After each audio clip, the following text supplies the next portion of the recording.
What's up, guys? In today's video, I am going to show you exactly how to fix the GCash security notice that says Accessibility Service Detected. Please disable it in Settings to continue. So, if you're stuck and can't open your GCash app because of this message, just follow along step by step and we'll fix it together. So, without further ado, let's get into it.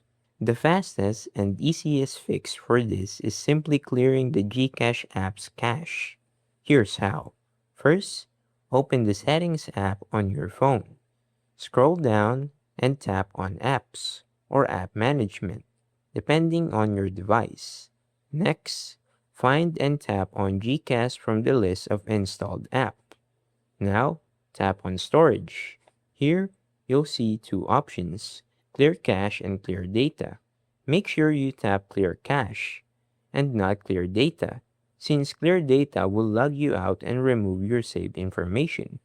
Once the cache is clear, go back and open the GCache app again.